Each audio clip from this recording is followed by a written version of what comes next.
Get on with it. Yes, get on with it. A few moments later.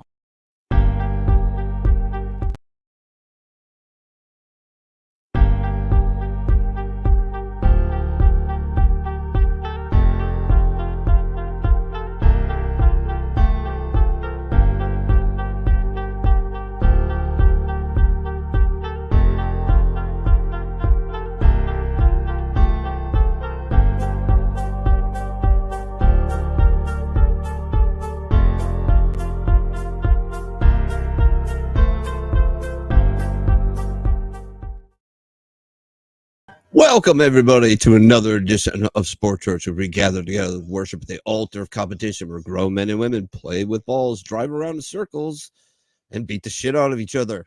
A lot to unpack in a short time to do it. We're going to do MMA, NFL, fantasy football, baseball, auto racing, and probably some things that I don't fucking give a shit about. But thanks for joining us. We're live right here on Facebook, YouTube, Rumble, and X, formerly known as Twitter. So get on over, especially over to Rumble. Give us a follow.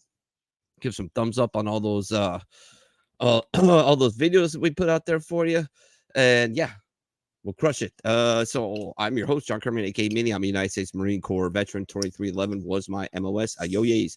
I'm a card carrying member of the E4 Mafia, allegedly, and a co-founding member of the VRR, the Veteran Revolt Radio. All right, let's get these guys on. Let's get it going. First in, first up, Pops. We call him Pops because he's my Pops. He's been in auto racing for 50 years, so I don't know anybody else who's got the knowledge and the insight overall on the industry and the sport that is auto racing. So we're going to bring him on. Without further ado, please welcome to the altar, Pops. Father Good evening, Pops. folks. What's going on, It's sir? a gorgeous day in Louisville. I don't know where it is the rest of the way, but Nah, it's gorgeous shitty. down here. Shitty up here. It's just rain. and it's cool, and it's fall is on its way. It's that part is disgusting, but so far it's been pretty decent. Yeah, absolutely. All right. Our next co-host, he's my co-host on The Bar, which you catch every Saturday night at 2100 Eastern Standard Time. We had a fun show last night. I had a lot of good memes, a lot of good conversations, and I got entirely way too hammered. But, part of the show, the point is to get hammered at the end, not the start. So, but anyways, we had a lot of fun with myself, Dr. Blue. This gentleman is a United States Naval veteran, Fleet Marine Force Corpsman, hence the name Devil Dog. Please welcome to the altar of competition. Well, Devil Dog. What's up, mate? Hey, greetings from my couch. Greetings from the couch. You know what you need to do is you need to get 2 ferns and put them on the top of the couch when you do the shows.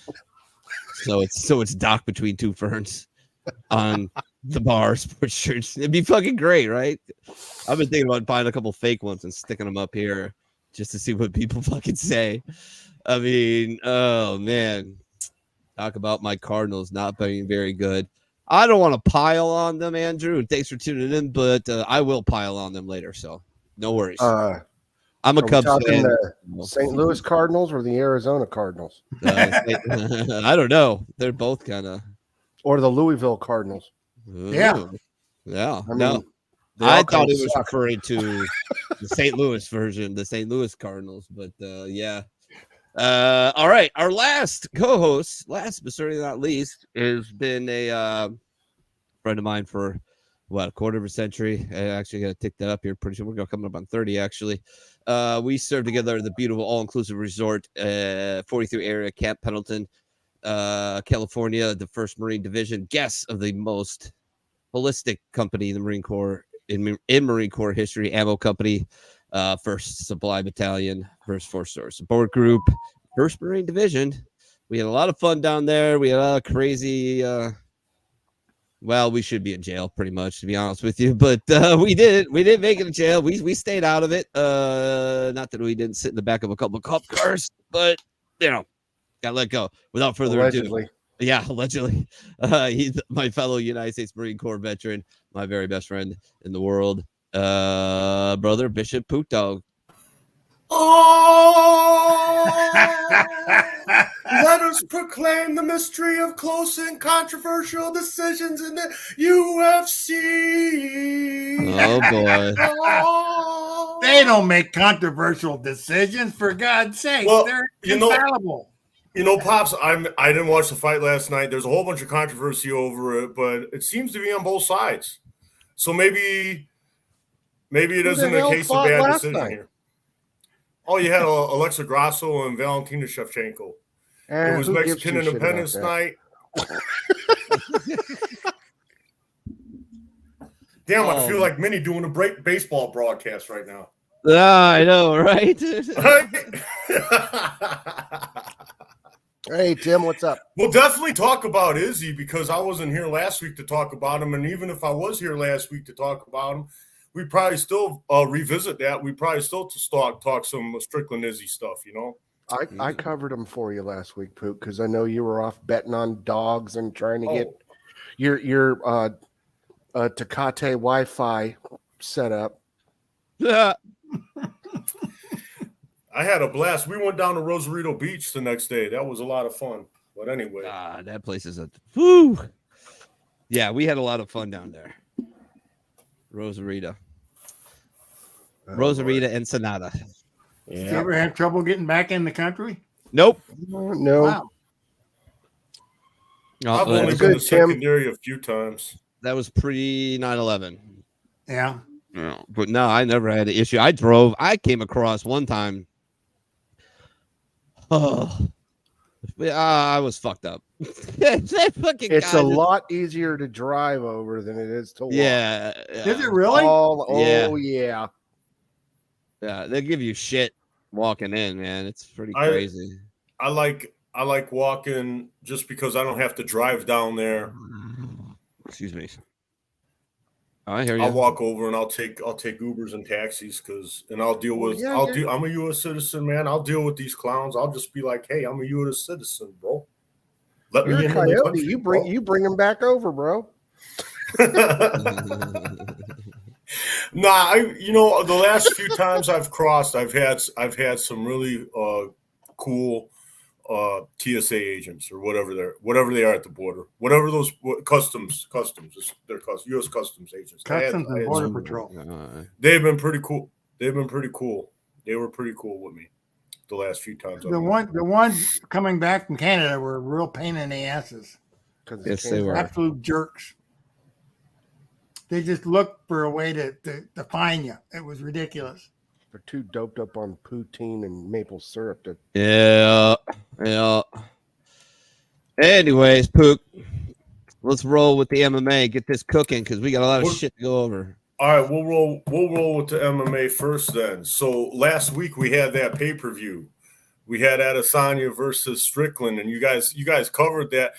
So since you covered it, Kyle, what did you think of it? What did you think of that fight? What did you think of the performance, the Strickland performance? Do you think that Izzy just overlooked him? Do you think it was a case of that, or you think this guy's like matchup makes fights, and it's a poor matchup for Izzy? His boxing is just too good. Well, to be blunt, Pook, I didn't give two shits because college football was on, so. I just looked at the results. Okay, to set this up a little bit better, maybe I can say Israel Adesanya being the last style bender, being probably in a lot of people's mind before last week, and even after what happened last week, as being one of the greatest of all time. Kickboxing champion, multiple times, a UFC champion multiple times. Just defeated his Achilles heel, just defeated Pereira for the first time.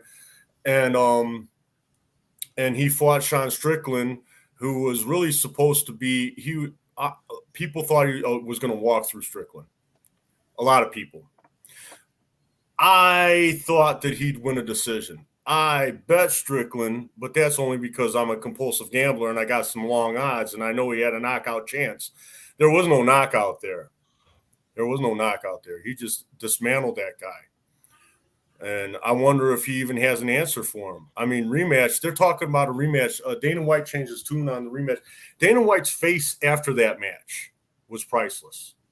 Dana White's face after the Israel Adesanya Strickland fight was priceless. That did not go down the way he wanted it to. That did not go down the way the UFC wanted it to. And I don't know. I don't think he ever planned on Strickland the way Strickland is with his mouth and everything. I don't think he even considered that. Obviously, it can happen, but Israel pretty much gave him a guarantee that he'd be able to polish this guy away. See, Duplessis was supposed to fight Israel last week. That did not happen because of an injury or whatever's going on in that camp. An injury. Duplessis had to drop out. So then they had to install another fighter. Well, Strickland happened to be talking all this shit on the Joe Rogan podcast. Remember when we were talking about the whole the doggy stuff and everything, what he does with his dog and stuff, how he touches his dog or whatever? Well, that led to this fight. It really did, because he defeated the other contenders. And he's like ranked 5th or so. He's pretty much next in line. They didn't have to give him the fight, though. Dana White didn't have to give Strickland the fight. Adesanya didn't have to accept that fight. They could have found somebody else. Yeah. Dana White and Izzy thought this fight would be a walkthrough. Now, that's the Pook's opinion. Dana White's face after that fight was priceless. I imagine it looks similar to his fight, he made when Cyril, it looks similar to the face he made when Cyril Gane was defeated by Ngannou, with Ngannou having a blown knee at the time. So that, I just wanted to revisit that. I wanted to, make mention of that. I thought maybe you guys might have some opinions, want to interject something about that Izzy, the whole Izzy thing. Not really paying attention, don't really care. You guys not really paying attention to Izzy? I didn't. Really, lost his title. It was kind of a surprise, right? Yeah. I knew the Izzy fight was coming up, and I thought I guess I didn't pay much because I thought, well, it's just Izzy's Izzy gonna and walk Izzy's through going to him. roll. Yeah, He was a 6-1 favorite, I believe. Jeez. Wow. Doesn't he lose every time he's a favorite? It seems like it, doesn't it? I mean, at least the championship. So, okay. Well, I just wanted to talk a little bit about Strickland. I actually sent you some slides on WhatsApp. I don't know if you can pop them up. But, just to get we just get a look. We get a look at what Strickland looks like with the belt, with the strap wrapped around his waist and everything. You know what I mean? Yeah, give me a minute on that. Though. Yeah, no problem. As a matter of fact, last night was a hell of a controversial night, being that Jack Della Maddalena defeated Kevin Holland in a decision, and it was a split decision, and a lot of people think they got it wrong. I, however, didn't see the fight, but you see, it seems like last night was interesting because it seems like when you look at these commentators, these talking heads, these UFC guys that are supposed to know what they're talking about, they all got different opinions on this Kevin Holland fight. As well, they do the main event, which ended in a decision. So, yeah, Kevin Holland taking a loss. That's not good for Kevin Holland. I don't know how far that sets him back. I'm sure he was looking to contend again. You got Alex Grasso and Valentina Shevchenko. Valentina Shevchenko was dropped in this fight. Now, Michael Bisping, who I value Michael Bisping's opinion, right? Michael Bisping says that even though she got dropped in this fight, it was a close fight, but Valentina did enough and she won the 5th round. He feels that she won the 5th round. Well, there's other people that feel that Alexa Grasso won the 5th round, and Alexa Grasso actually take Valentina Shevchenko down in the 5th round, and an otherwise pretty evenly matched 5th round. So, and then I guess on one of the judges' scorecards, unless Val Shevchenko's English is poor and I'm misunderstanding what she's trying to communicate, one of the scorecards of the officials actually had the frickin' 5th round a 10-8 round. Now, as Val Shevchenko said in the press conference, a 10-8 round is when you're pretty much getting your ass whooped. Yeah. You know, I'm paraphrasing, but to get a 10-8 round in mixed martial arts, you pretty much have to get your ass whooped. You have to pretty much be stagnant. You have to pretty much be maybe even showing some timidity or get hurt really bad. You know, that's something that has to happen in a 10-8 round. From what I've heard from everybody, that is not what happened in this case at all. So that's interesting. So we could attack the judges there. But as far as Alexis Grasso actually getting the decision, there's a lot of people that think it was just desserts and it was supposed to happen, and that was there's no problem with that decision. So I don't know. I don't know how you guys feel about it. It's women it's women's MMA. It's whatever. For Devil Doc, he got up and left. That's exactly what happened last night. That's what we got. That's what we had happen last night. Now you got what's upcoming in the UFC here, right? And that's going to be well, let's talk about Jones Stipe, because that's happening in October. That's happening in October, and then we'll work our way back to next week, because next week I'm actually interested in next week's card as well. Man, I'm having all kinds of issues trying to get these videos to good. There's not much to them, man. There's not much to them. So, is there anyone changed their opinion about the Ngannou? I'm sorry, Ngannou. I wish Ngannou was fighting in the UFC. I wish he was fighting. Don't I wish he was fighting? Does anybody have any opinions about Jones Stipe? Who do you think is going to win that fight? Jones and Stipe again? Yeah, that's coming. Oh, that's coming up. That's never happened. That's coming up. That's coming up in October. Yeah, Jones coming up in October. That hasn't happened yet. I got Jones, man. How could I not? Yeah, and I think I got Jones as well. How about you, Doc? I got Jones. Stipe will retire. Man, you can't all that. That being said, right? You really can't count Stipe out, though, can you? You No. can't, but if you get pummeled to a pulp, you kind of can. Yeah, I suppose. I mean, Stipe's got. Stipe might have the advantage wrestling. Maybe not. Maybe not. Maybe not. I don't want to argue yet. We haven't seen it. They got to fight, but Stipe might actually have the advantage wrestling there. I'm not. I don't know. It'll be an interesting fight to watch. It's something to talk about. It's upcoming. It's not till October though.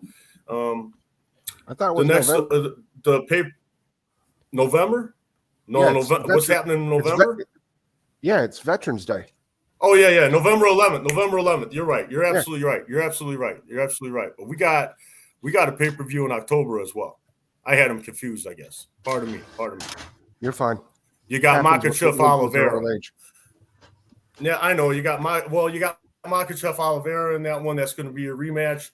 You know, Islam's got the title. I'm not sure. You know, Charles Oliveira is a real wild card. You know, he is a real wild card. We'll see what he brings to the table this time. Khamzat Chimaev's going to be facing Paul Costa on this card. That's going to be. There's a hell of a lot of household names here fighting on this card. This upcoming card and in next month's pay-per-view. You got Johnny Walker is going to be fighting Magomed Ankalaev, and you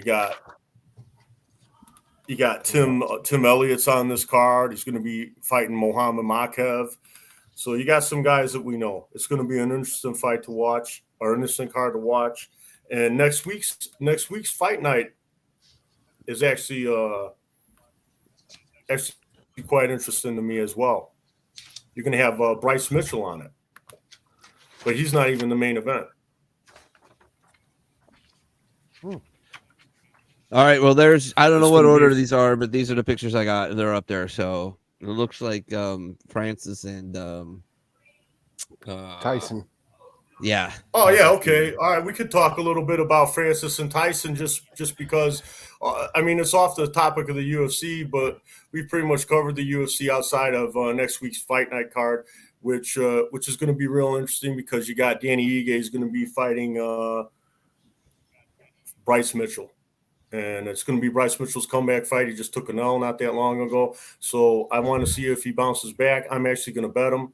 We'll see what happens in that contest. So you got Tyson Fury. He's going to be taking on Ngannou. What do you guys think about this? You got the world champion, right? The world boxing champion against the guy that holds the record in the world for the heaviest punch. That's documented. He's got the hardest punch of anyone in the world that's been recorded. And he's going to be fighting the heavyweight champ of the world, boxing champ. What do you guys think? He's going to get his ass beat. Ngannou's going to get his ass beat? The hell yeah. A lot of people feel that way. A lot of people feel that. You know, Mike Tyson's in Ngannou's corner. Think does that help you guys? That doesn't do nothing. You know, no. Tyson Fury says the same thing, and he says Tyson should be in his corner. He's named after him. Well, Tyson's been talking with his father. Mike Tyson's been talking with Tyson's father. Yeah, I'm sure he has, but he's also training Ngannou. He's going to be in Ngannou's corner. Unless I read something that was complete fabrication. From what I've seen, it was just Mike Tyson giving him some pointers. It wasn't training. He's not actually going to be – because I read an article earlier. I actually took the time to read an article earlier today about this, and it was saying that – and it could be wrong. I know. I haven't forgotten. I think you did. No, I didn't forget. Fucking wife from fucking – Oh. No, you don't. No, you don't. Nobody does. So do we got a picture of Sean Strickland with the strap, man? Oh, otro momento, por favor. I got that. Oh, there we go. That came to a draw. We got the man with the strap. All right, man. UFC champion, baby. UFC champion, baby. That, you know what? And we got a lot of football to talk about. We got a lot of auto racing to talk about. We definitely got a lot of baseball to talk about because it's that time of the year. Why don't we wrap up the UFC? I've been all over the place, all disjointed, discombobulated. I hope you're able to follow a little bit of what I was talking about. I feel like though that you guys don't have. I feel like I'm not coming. Hopefully, I'm coming across the audience maybe a little bit. I don't feel like I'm coming across to you guys with any of this. I don't know, but let's move on. It's the hat. It's throwing me off, Pook. Emotional damage. I think that was worse, man. I don't know. You need to wear a Detroit Lions hat right now, Pook. Emotional damage. The Detroit Lions are pretty sick, man.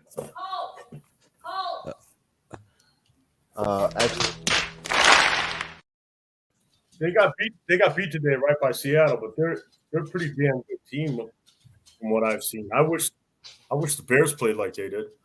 Bears won't play like that ever. I'm sorry, Pook. Ever. I don't know about that. I've seen them play better than that. Shut the fuck up. No one cares. Know your fucking place, trash. Okay, Minnie. All right. I see how it is. I guess Pook, I see how it is, Minnie. Okay.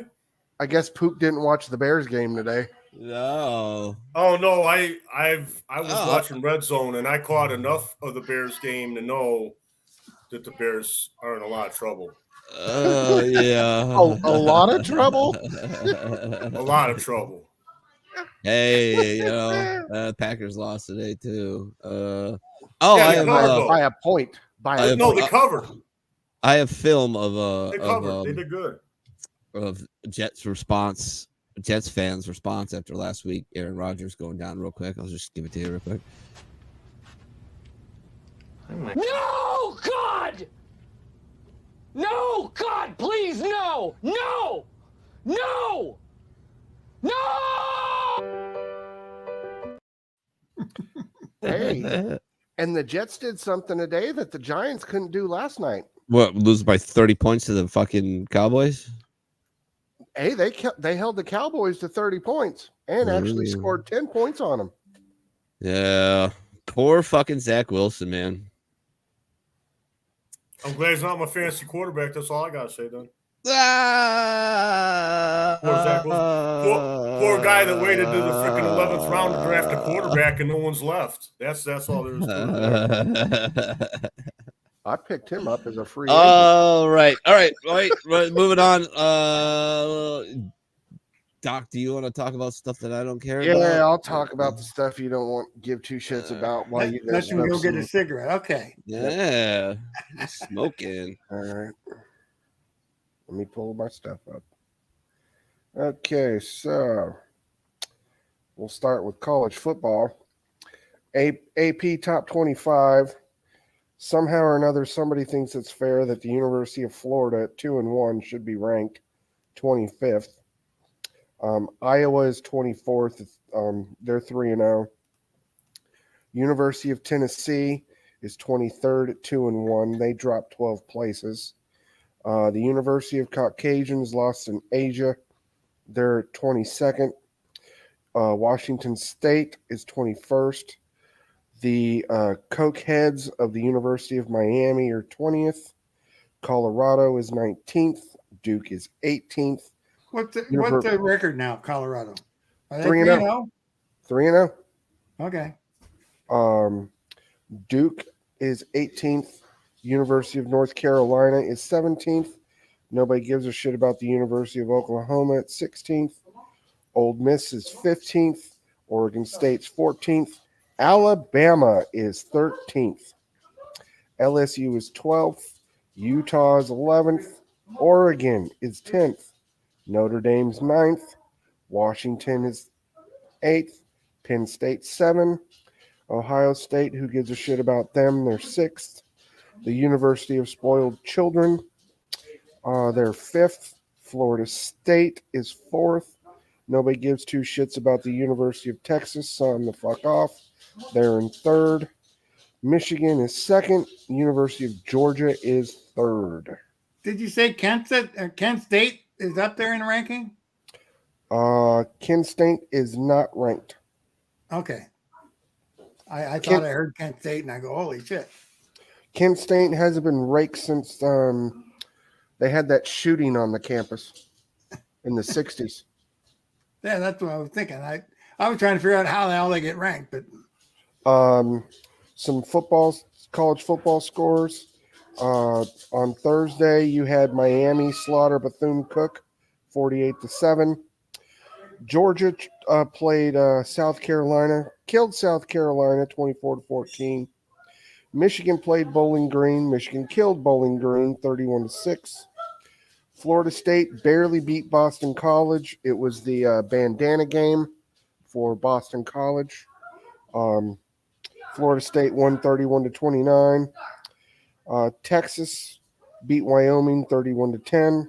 Ohio State played Western Kentucky. I mean, come on. Do they even play football in Western Kentucky?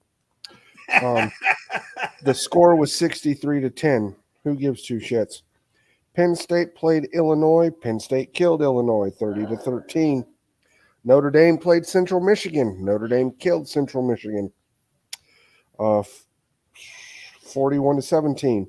Washington played Michigan State. Michigan State got their ass beat 41-7.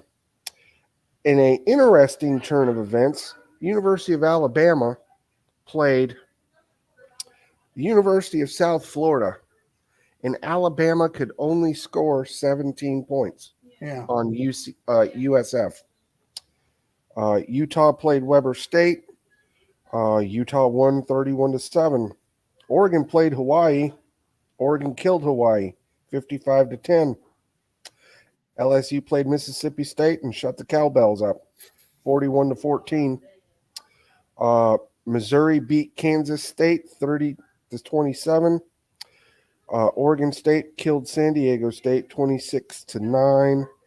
Ole Miss killed Georgia Tech 48-23. Colorado played Colorado State in 2 overtimes and won 43-35. Oklahoma played Tulsa. Oklahoma killed Tulsa 66-17.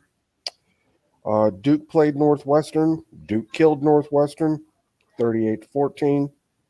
Washington State killed Northern Colorado 64-21. UCLA killed North Carolina Central 59-7.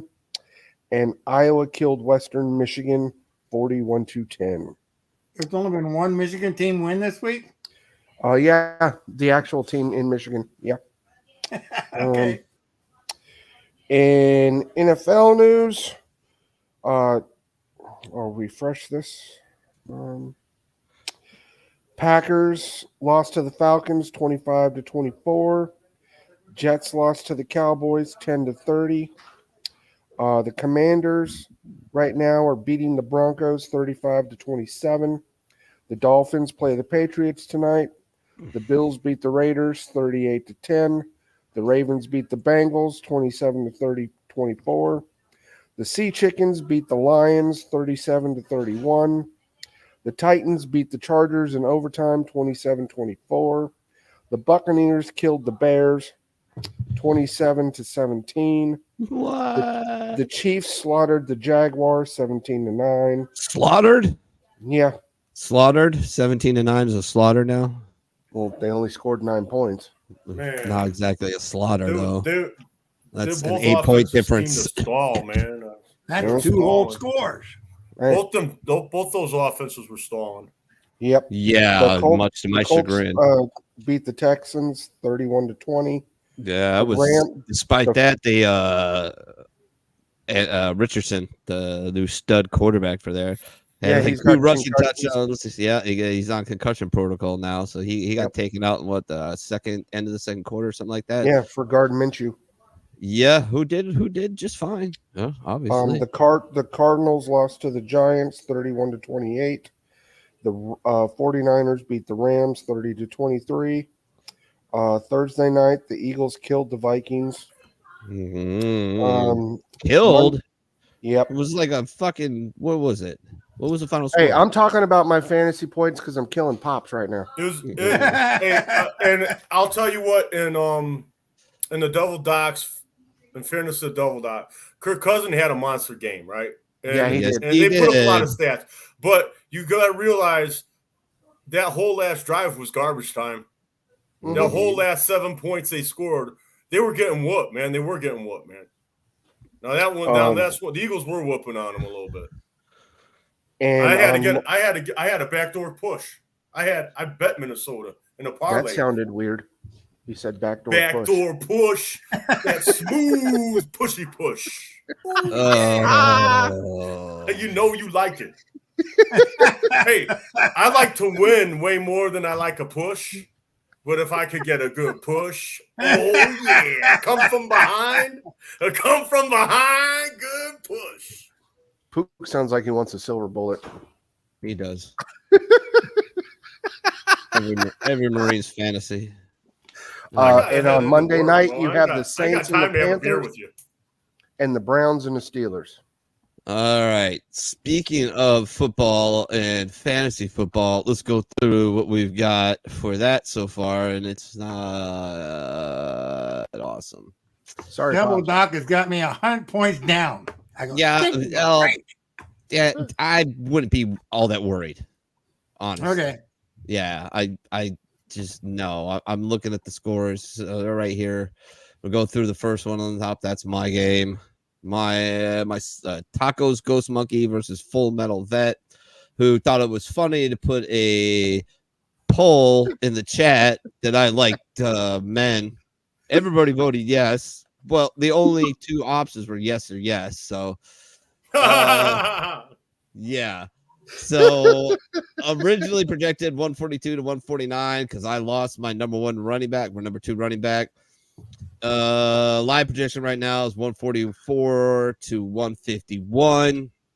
He's got Pickens going on Monday night, and he's got Njoku going on Monday night as well. I still have Tyreek Hill and the Miami kicker. I'm not leaning too much on the kicker, but I'm leaning big on Tyreek Hill, and if he can put up a fucking big game, then Tim goes down. If he doesn't, then I lose. And that's disappointing, but it is what it is. The next game up on the docket is the one we're talking about just before. Blame It on the Crayons, which is Kyle's team, Devil Dog's team, and oops, it's Pop's team. Now, originally projected almost a dead heat at 153 to 155. Live projection is 169 to 162. But Doc is done. So, Pops, we got to work out a deal here. We got to go find a goat. We got to go sacrifice it because your guy, the guy who gets hit in the head a lot. That was the big if. He's going for your team tonight, and my guy is his number one receiver. So if those two have a really good game, then I'm good. You also got Waddle going, of course. You got Sanders going, Carolina running back. And you've got another wide receiver from New Orleans going, as well as a Pittsburgh defense versus Cleveland, which in days past is pretty solid, but I don't know. We'll see. Cleveland. Yeah, it's a real iffy when you get two in there. Is he going to stay in the whole game? Yeah, the good thing is you're looking up, and you've got 1, 2, 3, 4, 5 guys going. So two of those guys blow up, you blow past Kyle. Yeah. Even one of them blows up, you're going to go past him because even live projection, you're only 8 down. Yeah, but so I mean, when Jalen was going to get 80 points, finally he backed off, but he threw a touchdown that screwed up everything. Yeah, I feel you. The next game up is Can You Dig This, which is Lunchbox's wife versus J-Dub, living on the prayer, a former champion. He auto-drafted that year, by the way. I still love him, though. But this could be a close one, too. Original projection was 142 to 133, and now J-Dub's got kind of league. The live projection now has got him winning by 11 points. And yeah, I don't see how. Yeah, so Nikki's got the New England defense going still, and JJ Smith Schuster over on J-Dub's Living a Prayer. So it looks like J-Dub could probably pull that one off. The Combat Santa was looking so good earlier in the day. The original projection was 163 to 144, and it was like Mar-a-Lago Raiders were going down, but strong showing by Dak Prescott, and it's just a very solid showing on Mar-a-Lago Raiders all the way. Yeah, that's it. He's done. So unless the Miami defense just explodes on the New England Patriots, I think Mar-a-Lago might have this in the bag. If you remember last year, Combat Santa had a fucking unbelievable run to the playoffs and then just ate shit. Place. Yeah, just ate shit, which I've done before. And it is the most brutal feeling. It's worse than not making the playoffs. Making the playoffs and then getting knocked out right away doesn't feel good. Next game up is Mama Gonna Knock You Out. That's my wife's team against Lunchbox Fartbox. Love that name, by the way. Love that name. Love both those names, actually. Yeah, she kind of got screwed by another kind of pretty weak performance by Joe Burrow. Supposed to get almost 30 points. Got fucking 11. Yeah, what the hell's going on with him? Their offense is, I think he was hurt, and I don't think they're meshing right now. That guy sucks. Just like they did last year. Yeah, he sucks. He's terrible. They had 2 AFC championships in a row and a Super Bowl and one of those. Yeah, terrible quarterback. Horrifying. Like not even as good as that Bears quarterback. Bro, you're talking about Fields, bro? You're talking about Fields? I'm talking about Fields. Oh man. Yeah, but it looks like it was originally going to be a win for the wife, and now she's down by like 7 points. She needs a huge game from Michael Thomas, and I think she's going to go down this week because Lunchbox got Nick Chubb, and Chubb's going to get his no matter what. That's fantasy just, that football. Dude does. Heartbreak Hotel shower cry. Next game is Alyssa's team, aka Coms. It's all Kyle's fault, which is messed up team name, but whatever. I guess the Pook's picks. Original projection was pretty close, only favored by less than 6 points for Pook. Live projection now has got Alyssa's team beating him by 9. She's got Najee Harris going later, Stevenson going for, and then all you've got Pook is the Freiermuth, the tight end, and that's it. So it's gonna come down to those two. Yeah, so could have a monster game. Yeah, the standings could flip quite a bit. It looks like me and Pops might get beat this week. So unfortunately, that's the thing of a 12-team fantasy league is absorbing injuries is almost impossible. Like one of your key guys gets hurt, it's gonna fuck you, and it's fucked me this week. You better learn how to use the waiver wire, fool. Hey, speaking of the waiver wire, you're talking about me using how the waiver wire? Who did you try and pick up this week, by the way? I don't know. Oh, you don't know? He picked up I'm in like 4 leagues, bro. I'm pretty sure you tried to pick up Richardson, and I picked him up. Because I need another quarterback. Dude, I got no idea who I got, but I'm just like, man, I mean, here you're the stuff that you cry about in fantasy football to me is like nonsense, man. Like 12-team league injuries. Oh, this guy he used the auto draft and it just goes top ADP, and I couldn't beat the top ADP that year. Oh, he's cheating. Come on, man. Neither could you, and neither could anybody else that year. You'll hear me complaining about it. I got my head down. Yeah, and quiet like you should be usually, except for just now. Respect the champ, Pook. Respect the champ. And the commissioner. Just and remember, the commissioner, hey, by the way. You know what? That's fine. All that's well and good, commish, but you just said respect the champ. Remember this at the end of the season. Well, you said respect the champ. And I got my first round stripped from me. You and Pop stripped my first round. I freaking just pressed the button. And I'm still going to do it. I'm still going to do it. I'm still going to do it. I'm still going to win, huh? Yeah, And you guys, you gotta go, Pook. You gotta go. What are you doing? You're effing up. What are you doing? And the I'm like, boom. He's gonna be complaining about this for decades. Yeah, if he loses this season. because He loses this season. He's gonna be complaining about it for decades. There's no Pook in his right mind that's gonna take Tony Pollard in the first round. That's just didn't Pook lose last season? Sure. I believe so. This is okay. I mean, fantasy I won football for everybody. Excellent. Cheers to you. I'm not saying anything bad about your win. Congrats. But the thing you gotta understand about fantasy football, it's like a game of luck and skill.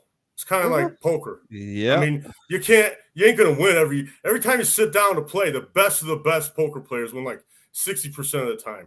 I mean, you ain't gonna win a league championship every year. Unless you're playing with like tarts. You guys tarts? 1-2 in a row. 60% of the time, 40% of the time it works. That's pretty good. 1-2 in a row. You ain't winning this year. I've been playing for 10 years. I've got You're not winning. You're not winning. Man, you're not winning this year.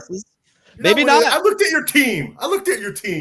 Yeah. you better hook it up on the waiver The one wire. that scored 250 points last week. That team. I just laughed that you all picked up the quarterback I dropped, and then Pook picks up the tight end I dropped because the guy can't catch for shit. Did you see the tight end? Why'd you pick him in the first place? I didn't. Oh, that's right. I was in the hospital. Yeah. Hey, what's up, T? All the way. Yeah, from and the if you win this year, Devil Doc, there's gonna be asterisk next to your name forever because you auto drafted as well, my man. Well, I kind of had an excuse. He has an excuse, and he's not gonna win either. Okay. I have no idea who's gonna win. That's the fun part about it, man. Like Aaron Rodgers was going down, was devastating, but not fixable because I had Purdy, who took me to the promised land last year. Man, Aaron Rodgers isn't gonna do nothing for you anyway, dude. Aaron Rodgers wasn't gonna do anything. Did you have Rodgers, John? Yeah. Oh, I didn't realize that. That guy sucks. I didn't start him that day though. I didn't start him. I started Purdy because who were they playing? They were playing Buffalo. The Jets were playing Buffalo. Yeah. Yeah, the Jets were playing Buffalo, and Purdy was playing. I'm not doing that first game against a really stout defense. Nah, not doing that. So I put Purdy in, and Purdy did just fine. Purdy does what Purdy does. He gets 20 points, and he just gets touchdowns from McCaffrey and Ayuk and all the other Deebo Samuel and all the other studs on that team. So yeah, I'm okay. And I picked up Richardson as kind of a backup and a matchup where I might start him over Purdy because he's just gonna play some shit team and run all over him. But yeah, we'll see. We'll see, man. I don't know. Like last year, I got off to a horrible start. I think I lost my first 3 games, then won one, and lost 2 more, and then I won out the rest of the year. So you lost your first 4. You were complaining about injuries. Oh, did I lose 4 in a row? Okay, well, yeah. So I don't know. We'll see, man. And T's cheating. He's got the Cowboys defense.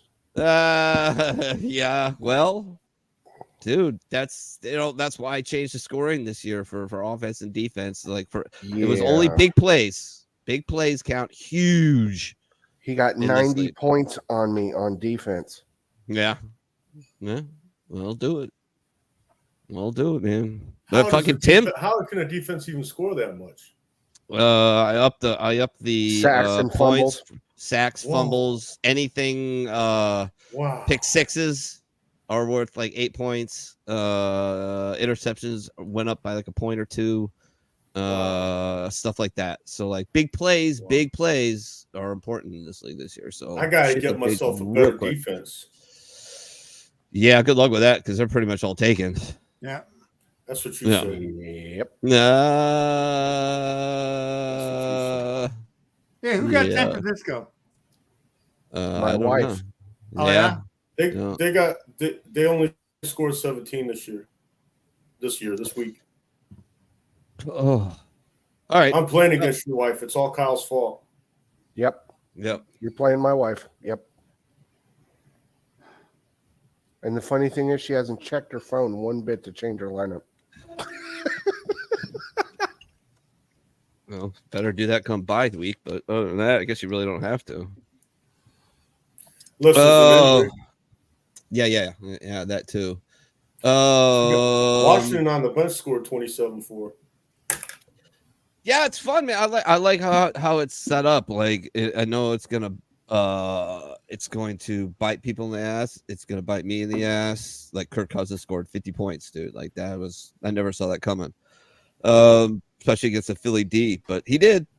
So it's. I really wish I had played Robinson right now from the Commanders. Yeah, well, he got me 29 points. Wow. Regretting not playing guys, and yeah. I don't know. But I played Addison instead, and he got me 31. Yeah, that's what I'm saying. You got some good. Can't complain that much, right? All right. Anything else on fantasy football that we want to talk about? Pook want to bitch at me some more about my complaining. No, I'm just saying, like, I'm not even bitching at you about your complaining. I think it's hilarious what you complain about. Oh yeah. Everybody deals with injuries, bro. Well, no, that's you want to be. You can't be the guy that freaking auto drafted. Give me a break. What, Tim better be better than auto draft. Tim did auto draft, and I don't think I'm going to beat him. Unless Tyreek Hill goes off. No. That ain't what we're talking about. Tyreek Hill should go off, and I'm playing against him in another league, a money league, and I plan on losing that game. It kind of sucks. Yeah, Tyreek Hill's probably going to go off. I think Miami might be a good bet. Is that game started yet? Maybe I should bet Miami. It's getting ready to start in about. What's the point spread on that game? Fuck if I know. Siri, what's the point spread for Miami against New England? 6? Is it 6? It's a guess. Yeah. Yep. It's 6.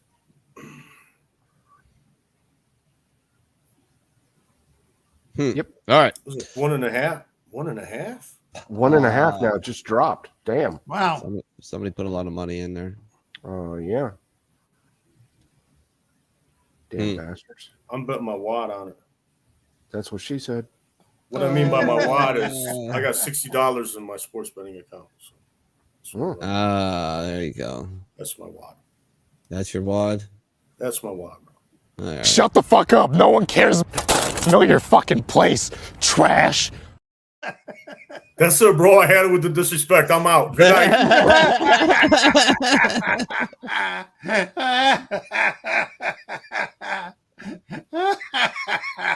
Wow, Pook got offended. That was perfect.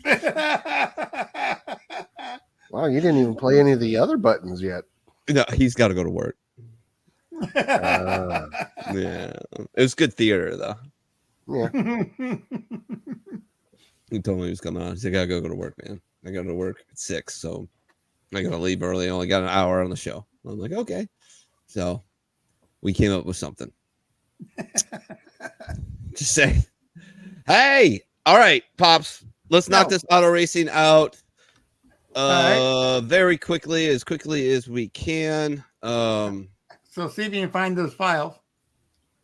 You should have 9/17/2023. I have it right there. There you go. Cool. This is the Xfinity guys. The trucks were off this week. And this is a cut down week for them. It was interesting to see how they did play. But they were going to drop from 12 down to 10 guys. And they did it very, very interestingly. Justin Allgaier won this race at the very end. Nemechek and Cole Custer just dominated this race in the beginning and through probably the first two sessions. They just were just unbeatable. But for whatever reason, Justin Allgaier got his act together and took over the third segment and just no one could get close to him. So he automatically is going to move on to the next thing. What you have here is the guys that were in the playoff. The guys in yellow are just regular guys that are not in the playoffs. And you can see that there's 1, 2, 3, 4, 5, 6 guys that, just really didn't do well. And they were playoff guys. And so it really did change the complexion. You go to the next screen, you see who made it.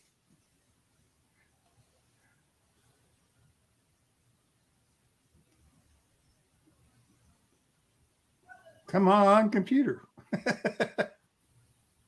There you go. So anyway, Nemechek is still leading the Xfinity guys. Allgaier is up in second. Cole Custer's in third. And he's going to be an interesting player in the playoffs. Austin Hill, Chandler Smith, Hemrick is there. Sammy Smith, Sheldon Creed, Jeb Burton, and Sam Mayer. Sam got taken out, I think, with maybe 15 laps in by his teammate. It was a comedy of errors, really. And they managed to take out 3 of their cars. Junior had 4 cars in the playoffs and took out 3 of the cars in the accident with like 15 laps in. But anyway, Mayer is still number 10 in the playoffs, but he's down 75 points. So it's going to be interesting. The key is, though, any of these guys that win in the next 3 races are going to be going on to the next set. So a win is big, extremely big, especially if you're in the lower 5. You want to get a win and get up there. Because Nemechek, that's so damn many wins. It's ridiculous. He's got like 6 wins already, and he is so hot this year that 9 chances out of 10 he's going to win another one pretty soon. Next slide is, all right. This is talking about the Cup Series playoffs, and you can see that's a pretty crowded screen. You want to look at those 16 guys that went into the playoffs. The next slide will show you how they did. And it was just the Bass Pro Shops night race at Bristol. The guys, again, in green are the drivers in the field of 16. The guys in yellow are guys that are good drivers, but they're not going for the championship. And Ty Gibbs is a good driver, but that's another whole story. Chase Elliott, awesome driver, but he missed some races earlier, and he just didn't qualify for the 16. However, you look at the guys that were in the other drivers of the field of 16: Bubba Wallace, Tyler Reddick, Martin Truex, Ryan Blaney, Kyle Busch, Ross Chastain, Kevin Harvick, and Joey Logano. Logano got taken out in a crash early and just ruined his complete day. Harvick, a champion, but just did not have anything going for him this year. He was always pretty good at Bristol, and he just did not have anything going right for him this week. So it's probably a good thing he's retiring. I don't know whether it was him or the cars, because the entire team did not look good. Let's put it that way. Next slide. Apparently, I had a funny story about this race. Apparently, Denny was booed. Oh yeah, big time. And he basically I don't know why they don't like Denny. But he basically told them to go fuck themselves by saying, "Yeah, I know I beat your favorite driver and true. Everybody else." So they were yelling at Denny, but they were also yelling at Bubba. Yeah. So it was a combination of boos. It was ridiculous. What were they saying to Bubba? They just didn't like the way he was crying. Oh, he's good at it. I mean, he's excellent at crying. Yeah. His brand. The last thing on his he- brand list is the last thing. It says African American NASCAR driver, most successful so far, handsome, victim. Yeah. Last thing on his That's brand it. list says victim. He's a victim, always a victim, man. Something that's been in every single garage in every single racetrack for fucking I don't know. I don't even blame Bubba for that one. That was NASCAR just plain blew it. Oh yeah. I mean, they overreacted, did dumb stuff. Oh, NASCAR overreacted. The dumb stuff even before looking up, looking at what really happened. Yeah. It was. Did they bring the FBI in? Yeah. What the? They had FBI, ATF, and local authorities in. Bubba's got for potential hate crime. Yeah. He's got to have the smallest penis of any black man in history. Anyways, moving on. Next slide. He's only half black. Well, that definitely counts against you, or does it? I don't know. Moving on. Oh, yeah. That's a better picture. These are the 12 that are in there now, and it's a good group. I don't see a bad driver in the group. Kyle Larson. What? Why would you say Kyle Larson is a I don't like Kyle Larson. Oh, okay. Well, I just think he's an awesome driver. I don't give a shit. I'm a Kyle Busch fan. Oh, okay. Well, Kyle. I don't like Kyle Larson. You don't see him in this group, do you? No.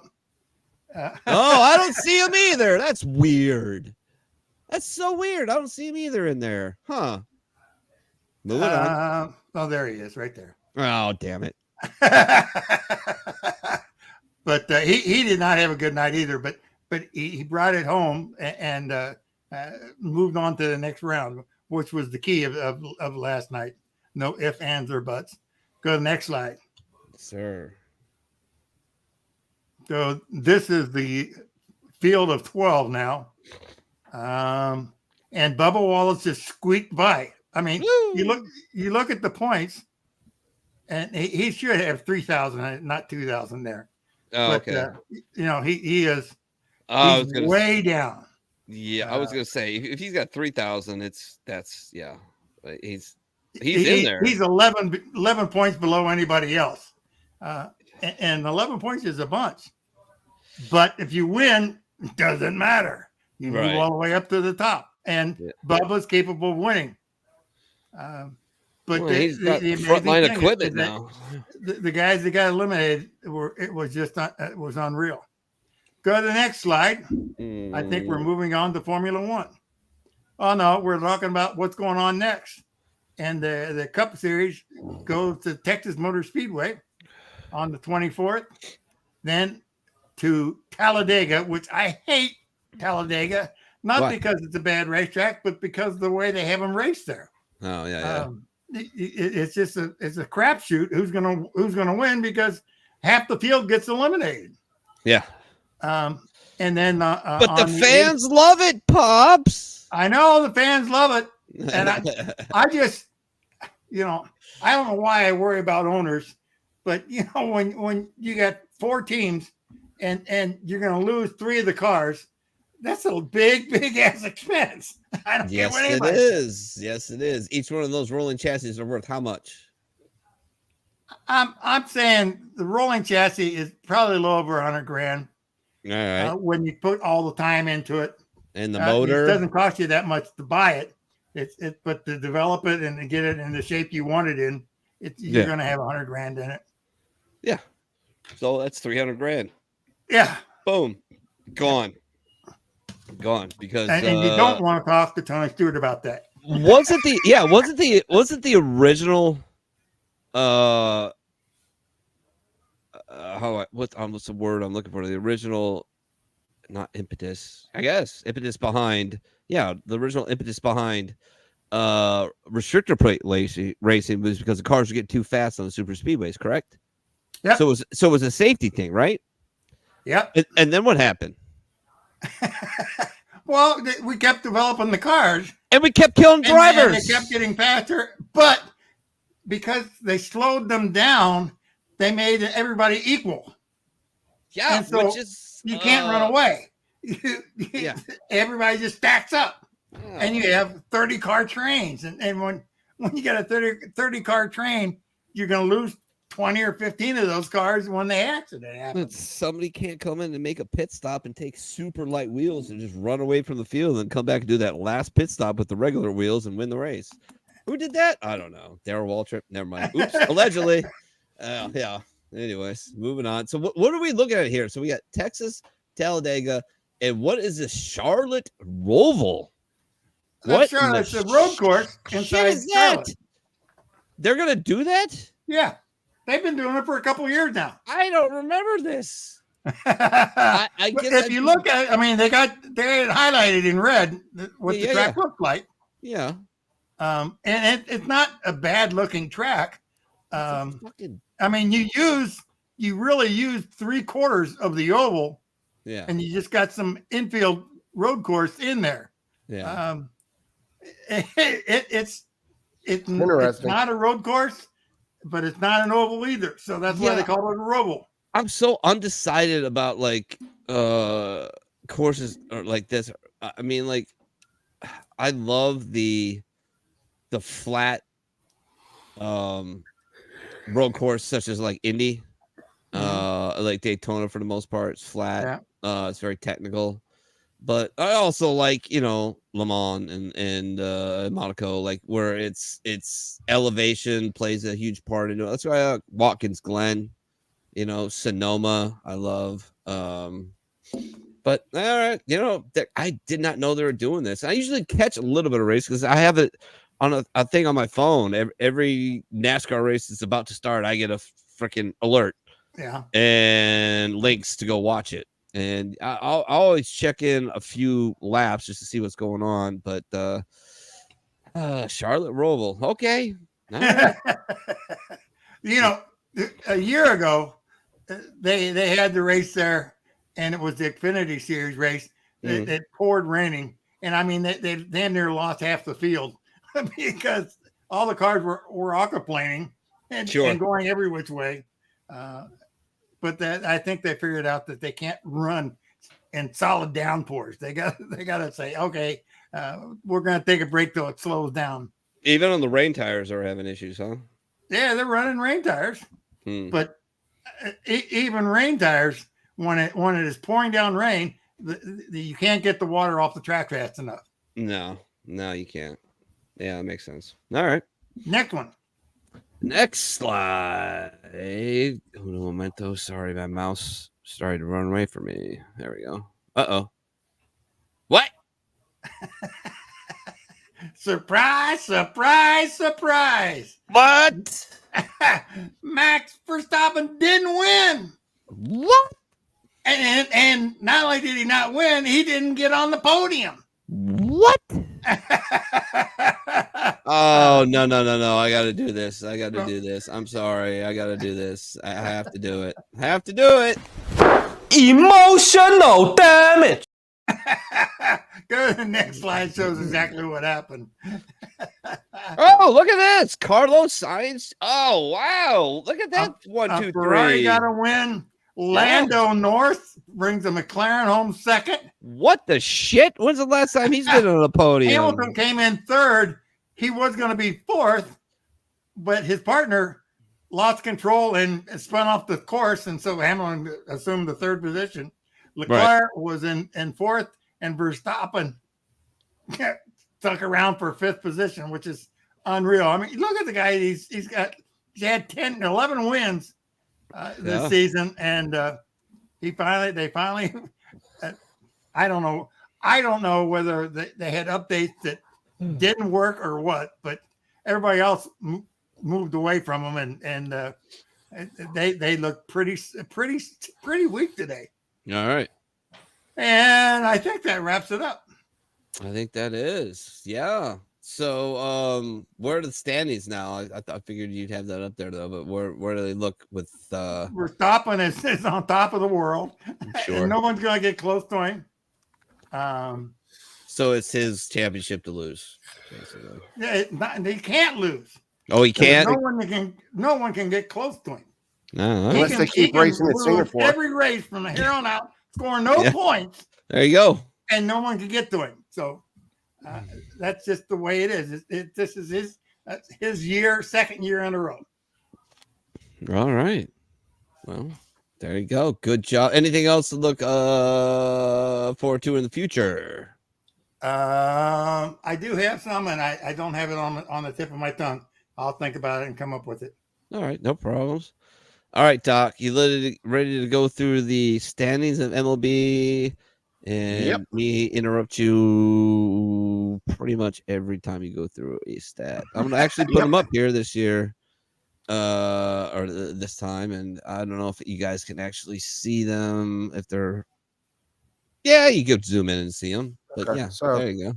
if the wild card started today, it would be Tampa, Toronto, and Texas out of the American League. Philly, Chicago, and Miami out of Miami and Arizona would have a playoff for to see who the could get third in. team would go in. Yeah. Gotcha. The Reds are in there though, right? No, they're a half game back. Oh, the third wild card spot? Yep. They won last night, didn't they? Yeah, they got win, but they got 2 more losses than everybody else. So in the standings, we'll start with the National League.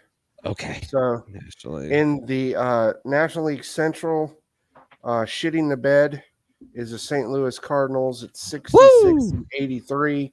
Fuck you and your arch. Negative 78 run differential, 5-5 in their last 10. They have a 0.1% chance of making the playoffs. So you're telling me there's a chance? Yeah, no. 1/10 of 1%. That's pretty good. Yeah. Isn't it less than one? Isn't it the sign pointing the other way means less than 0.1%, right? Less than 0.1% chance of making the playoffs. So they're not eliminated yet, though. No, not yet. It can still happen. Is that the lowest that the scale goes? I think so. No, it's not the lowest.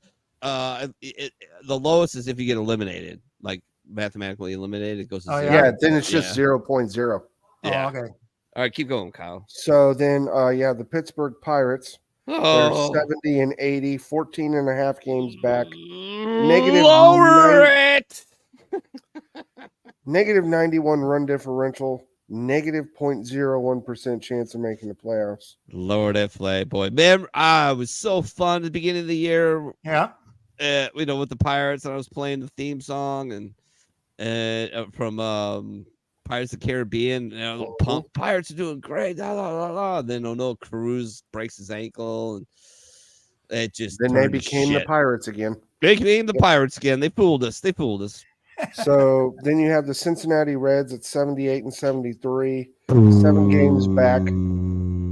Negative 42 run differential. They have a 30.7% chance of making the playoffs.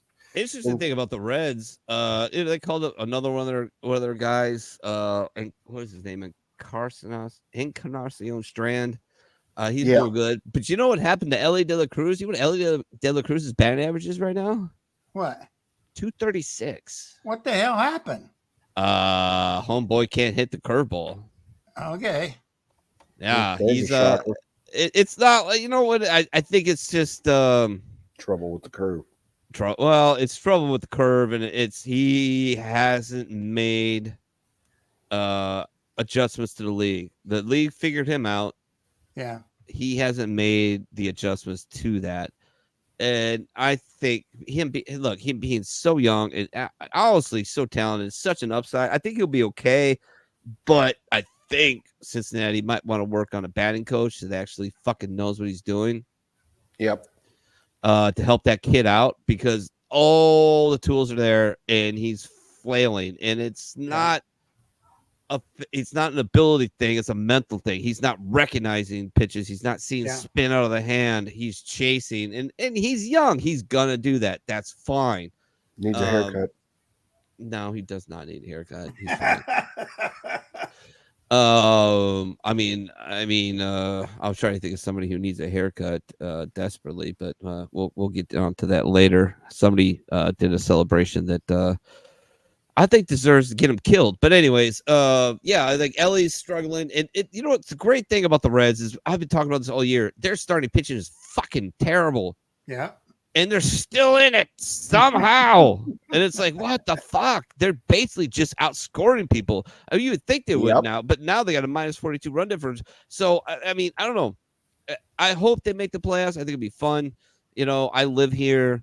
They're in direct competition with the Cubs, but I got a lot of people I love here. They're a big Reds fan. So, like, I'm not going to jump on it too much, but hopefully they make it in. Yeah, I don't know how you root against your son. Oh, my son. Oh, my son's gonna be a Cubs fan. I don't know. Actually, you know what? It's funny. It's a toss up. We were talking about this last night. It's gonna be a Red Sox fan. I'm a Red Sox fan. We were talking about we were joking, me and Michelle, about Edith and James, and she goes, watch James be the Reds fan. Edith is going to be the diehard Cubs fan who starts fights with their brother every time they play each other. And I'm like, yeah, probably going to happen, but I don't know. It is what it is. But the Reds still impressive with that atrocious starting pitching. Yeah, they're hanging in there, man. I mean, so good for them.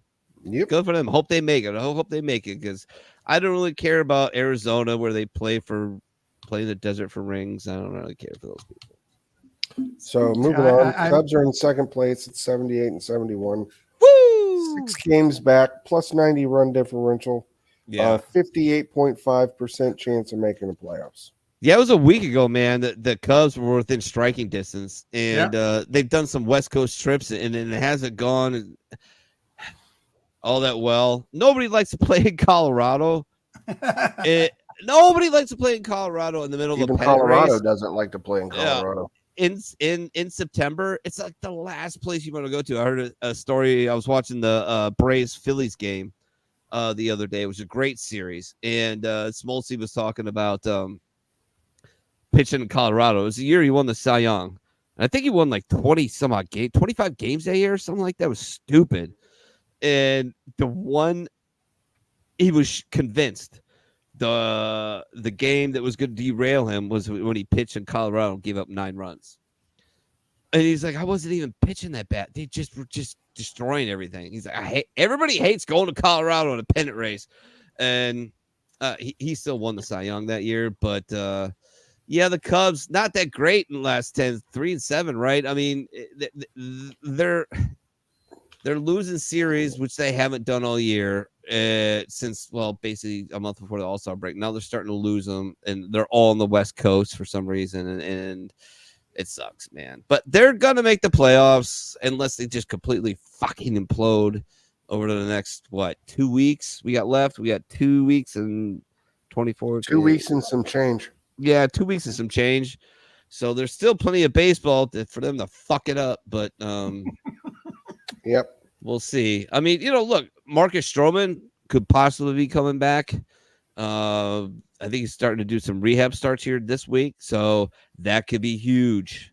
That could be huge in the postseason. If you're throwing out the new kid, the left-hander that we called up Wicks, you're throwing out Justin Steele and Marcus Stroman in the playoffs. Dude, that's a pretty strong front three, right? I mean, that's fairly decent, yeah. Justin Steele is up for the Cy Young. He's not going to win it, but he's up for it. I think he should win it, but he's there. Good luck if we got those three all together healthy. Fuck. Good luck trying to beat us because we can beat the shit out of the ball.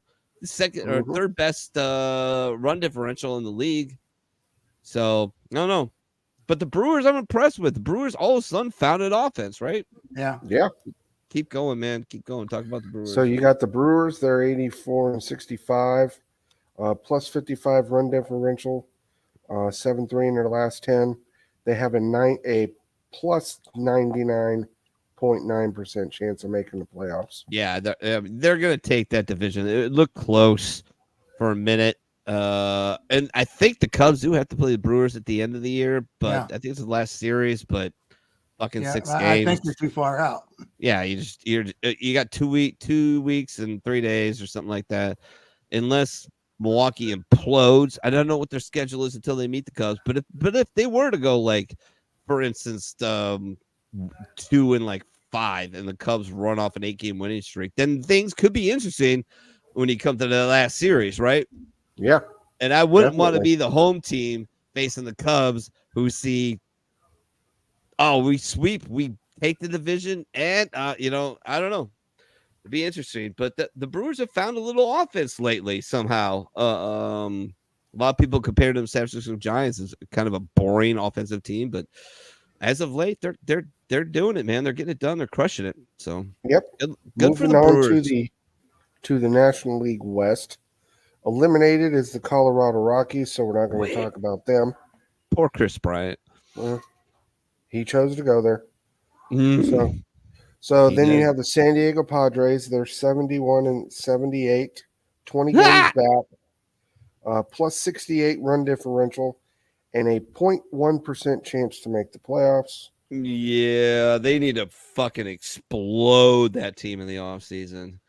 It's too many fucking big heads, too many superstars who there's no leadership on that team. You know what I mean? Yeah. And there should be leadership on that team because there's Manny Machado. All right, not exactly the greatest leadership candidate, right? But you got Xander Bogaerts, right? That's a good dude, a solid dude. That's the guy who should be going through the clubhouse and smacking motherfuckers around, saying, "Hey, this is how we do this in the show, and you're not doing it like that. You bat flip one more time when you hit a home run and we're down by 4, I'm gonna beat the brakes off of you."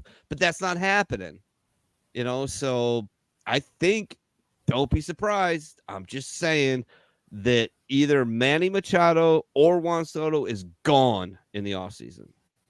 Watch. Because if I was San Diego Padres GM and seeing what's going on in that clubhouse, yeah, I'm going to pick the worst offender and I'm going to fire him out. And I'm going to trade him off to somebody and I'm going to take a hit on it too. But I don't care, because he's ruining the team. This team is got so many guys locked up for so long. They have the Cy Young Award winner this year. Blake Snell's going to win it. Let's just be honest. He's going to win the Cy Young. And then he's going to be a free agent and fuck off. Probably go to the Red Sox, more than likely. I wouldn't mind. They're gonna get a new GM named Theo Epstein. And Theo's coming back. I'm telling you, it's happening. I'm glad. I'm happening. Hey Richie, we should have never had Chaim What's Bloom up, Richie? as our GM and president of baseball operations. You didn't know how it was going to turn out, man. And The dude's another freaking douchebag. Well, a lot of people don't like him. Let's put it this way. But he like is a very nice way of putting it. He did protect that farm system. So here's the funny thing: the guy who takes over that job, kind of a lot of pressure on him if you think about it, because he's got to crush it. Because Chaim did build up the farm system, that's the one thing he did really, really well.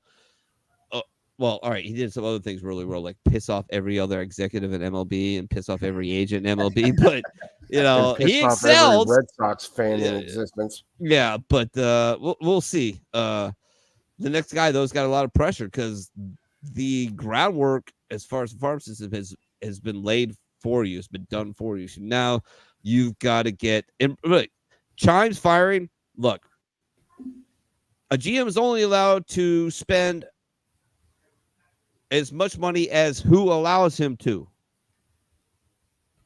The owner. And who's the owner? John Henry. Yep. All right. So John Henry's trying to recruit some of this. He says, no, you can't spend this money. You've got to do this and this. Then, you know what I mean? Like, I feel like when something like a team like Boston goes like that, somebody's got to fall on the sword.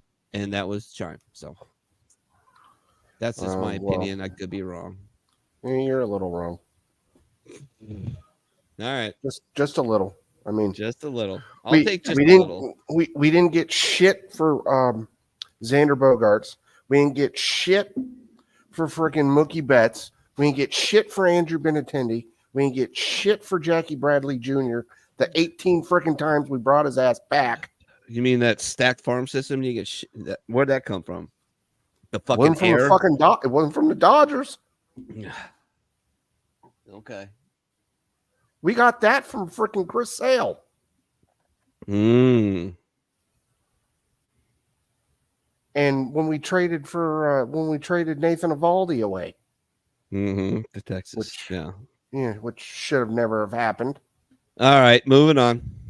Okay, so then you got the San Francisco Giants are 76 and 74, 15 and a half games back, negative 14 run differential, 6 and 4 in their last 10, and 11% chance to make the playoffs.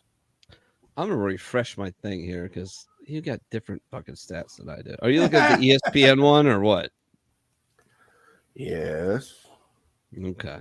Because repeat the last thing you just said. 76 and 74. They have an 11% chance of making the playoffs. Yeah. That's what you got up there now. Do I? Okay. Yeah. Maybe I needed an update. Oops. Okay. So then Arizona 78 and 72, 13 and a half games back, negative 30 run differential, 6 and 4 in their last 10, 44.9% chance to make the playoffs. Yeah. And the team I don't give two shits, just going to skip it. They're in first No. place. Fuck them. No, can't skip it. I'll do it then. They're 90 They're and locked in, 57. aren't they? Yeah, they're locked in. They're going. So who cares? No, it's important. It's Why? important. Why do we have to talk about the Dodgers? Because there's going to be a very good conversation about two Dodgers after we get done with the standings. Because they have 100% chance to make the playoffs. Because they're already in the fucking playoffs. Yes, they are. Who would have thought? Moving on to the National League East, the Montreal Expos are 66 and 84, 30 and a half games back, negative 137 run differential. And they have a negative 0.01% chance to make the playoffs. But they have a better chance of moving back to Canada, which they should. Baseball is better when they play baseball in Montreal.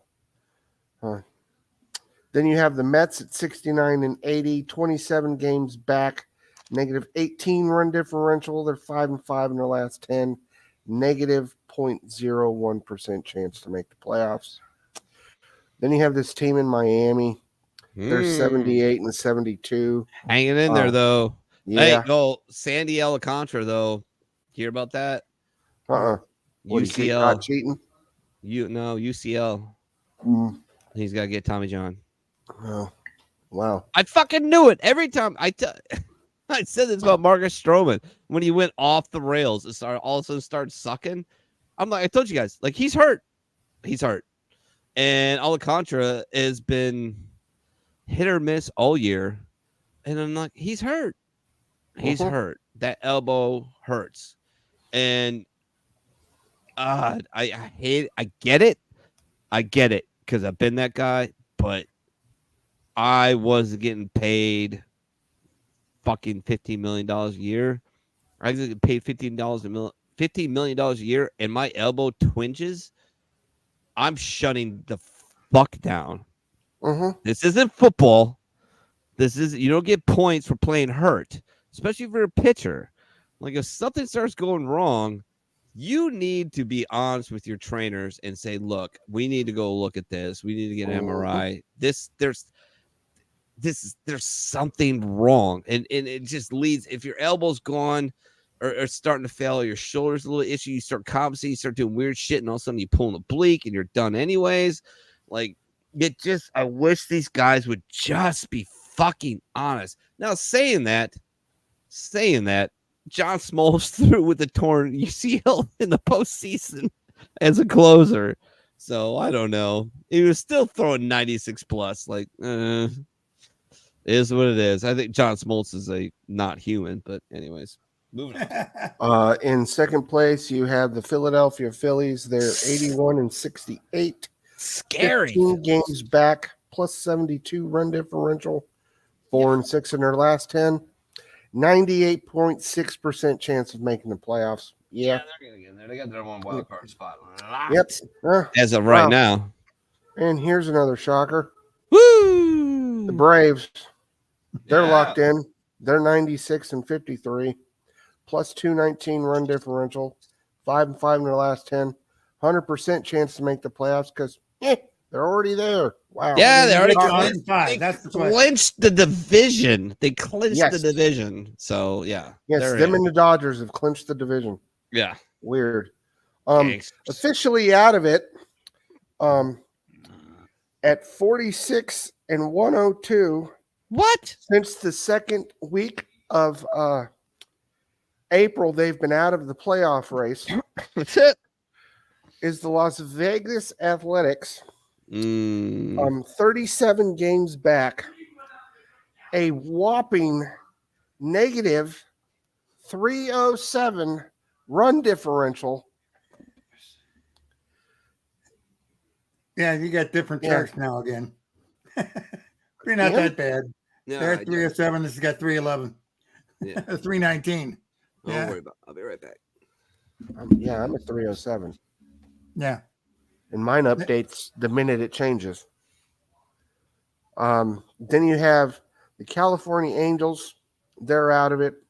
68 and 82. 16 games back. Negative 84 run differential. 4-6 in their last 10. They're done. Seattle Mariners. 81 and 67. 2 games back. Plus 97 run differential. 4-6 in their last 10. 59.6% chance to make the playoffs. Then you have the Texas Rangers, 82 and 67, 1.5 games back, plus 155 run differential, 6-4 in their last 10, 68.5% chance to make the playoffs. Leading the division is the Houston Astros. Woo, for the first time in like the entire season, right? Yeah. The Rangers had it the whole year. The whole year. They lose Jacob deGrom almost right off the get-go, right? Yep. And then Nathan Eovaldi steps in to be like the stud. Like, I got this. Don't worry. Then he gets hurt. Then they get the trade from the New York Mets for Max Scherzer. Now he's hurt with a tricep strain. Yeah. Which is a tear. I hate when they call it a strain. It's a tear. It could be a little tear, but he may not be available until, at best, the playoffs. At best, the playoffs. So the Rangers have just, man, they made every move right, and just, man, they just, no, well, they didn't shit the bed. It's just getting hurt, man. Losing your starting pitching, which is funny when we talk about Tampa Bay. Remind me about that. But anyways, moving on. And the Astros have a 96% chance to make the playoffs. They're so scary. They're healthy now, and they were there and second or third all year, right? Second, third, fourth all year, all hurt all year. Now everybody's back. I think I saw a stat when I was watching MLB TV the other day. Yordan Alvarez is hit safely in 22 straight games. That guy's fucking terrifying. The Astros are terrifying. Justin Verlander's back home. His wife is happy. He's happy. He's pitching like a stud. You got Framer Valdez in there. I mean, geez, Altuve's hitting like he was 5 years ago. Bregman's starting to turn it up. Kyle Tucker is crushing it. Like, oh, they're scary, and I hate them because they're the new fucking Yankees in the American League. They are the new Yankees. This could be what, 7 or 8 ALCSs in a row if they make it that far, something like that, right? Like it's annoying since 2015. Yeah, nobody likes the Astros. Nobody likes them. I mean, Astro fans do, of course, but yeah, that's true. But they ruined everything with their cheating deal. Well, yeah, that was 5 years ago, so I guess it doesn't matter. We're supposed to move on. Once a cheater, always a cheater. Well, so now we're moving on to the American League Central. Why? The Kansas City Royals are officially eliminated. They're 48-102. They were the first team to lose 100 games, which I thought would have been the Athletics. No, it was the Royals. No, the Athletics rolled off a couple. Yeah. Yep. So, yeah, they're done till next year. The Chicago White Sox, they're done. Yep. So we don't need to talk about them. The Detroit Tigers, somehow or another, they're 70-79. Right? They're 8.5 games back. I don't know how they're in this thing. Negative 96 run differential, 7-3 in their last 10, but they have a negative 0.1% chance to make the playoffs. Yeah, they're not making it. Then you have the Cleveland Indians. They're 72-78, 7 games back, negative 15 run differential, 5-5 in their last 10. They're not getting in. I mean, they've got a 0.1% chance to make the playoffs. And then the damn Twins. They're 79-71. Well, somebody's got to win the division, right? Yeah, I mean, nobody else is really trying. I mean, when you're only winning the division by 8 games. Yeah. Hey, they're 6-4 in their last 10. Wow, shocker. They have a 99.9% chance to make the playoffs. Yeah, I think you're in there. They're the only one above 500, so. Yeah. They're going to win the division. They're going to be in the playoffs. Well, now this saddens me to say this. The Red Sox are 74-76, 19.5 games back, plus 11 run differential, 2-8 in their last 10. We have a negative 0.01% chance to make the playoffs because of Hiram Bloom. Oh, yeah, that's his fault. Yeah, it is. We're blaming him. Okay. All right. Yep. Well, Red Sox fans got to blame somebody. So. Yeah, we blame him. No. Fucker can't even shave. Couldn't be John Henry. No. No. Not the guy who writes the checks. It's never the guy who writes the checks' fault. It's the guy who makes the deals, who's told how much he can spend and what he can do. And every deal that he puts towards the owner has a final say no. So Chime was just fucked from the get-go. Yep. Henry was tired of fucking spending and not getting anything out of it. So build up the farm system, Chime, and I got your back. And then because the Red Sox do a like a post-mortem press conference every year, right? Mm-hmm. And that's coming up. And you couldn't do that with Chime, right? Because you're going to fire him. So, I mean, look, I feel bad for the guy, but, hey, I'm sure he did the best he could. And he's going to the Cubs. The fuck he is. The Yankees, 76-74, 17.5 games back, 6 at least in their last 10. At least Dominguez tore UCL. Well, that's good. Mm-hmm. They have a 0.4% chance to make the playoffs.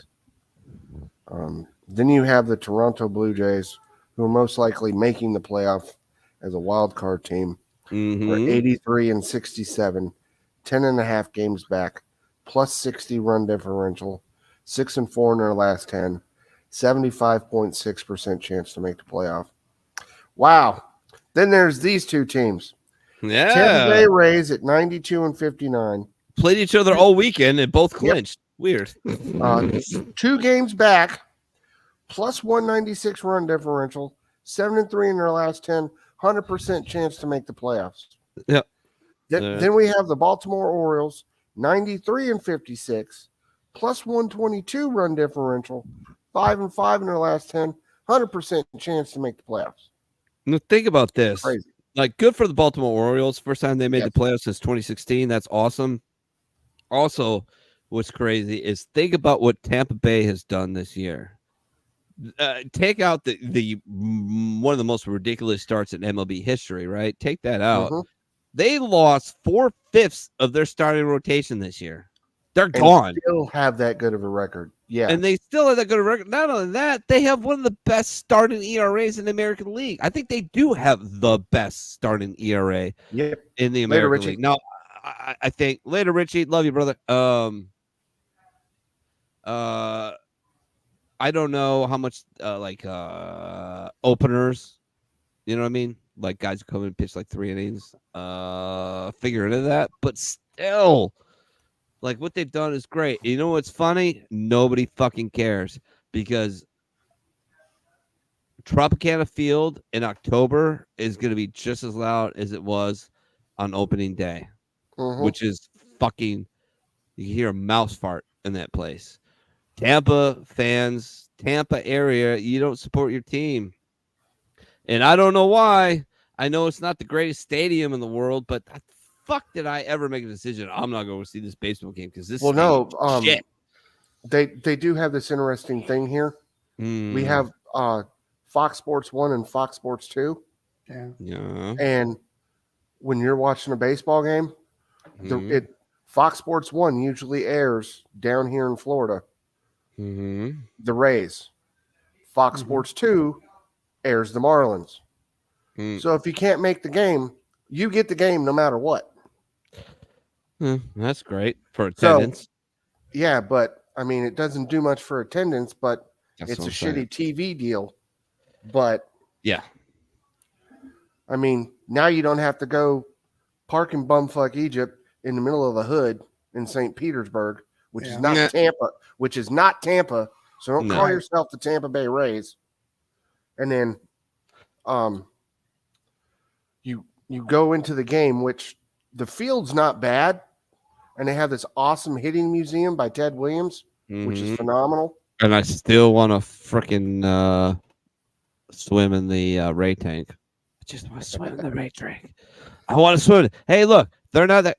I did it in the Bahamas, all right? And those lunatics, you know what they really like? You know what stingrays really like? Chicken hot dogs. Hot dogs? They like chicken hot dogs. Oh. They love them. Because we went out to Pig Island. So you can't exactly feed the pigs or the rays with, pork. Hot dog. That's just fucking messed up. But yeah, rays, they love chicken hot dogs. Just saying. Like a little too much. And for those of you that missed it, right now in the American League, if the wild card was to start, the Rays, the Blue Jays, and the Rangers would be the 3 wild card teams. There you go. And then for the National League, the Marlins and the Diamondbacks would have a 1-game playoff for the 3rd spot. And it would be Philly, Chicago, and the winner between the Marlins and the Diamondbacks. All right. While we got a little bit of time left. And I am the bearer of bad news. Shohei Ohtani has completely cleaned out his locker. Did he really? Gone. Yeah, he took the samurai helmet with him. Yeah, he's gone. He's gone. And good for him.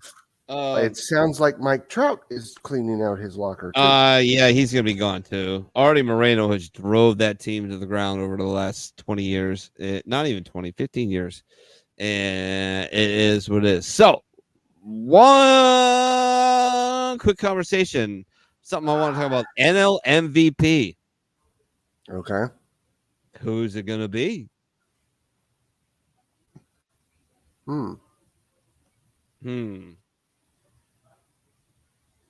I'll shoot out 3 names to you right now.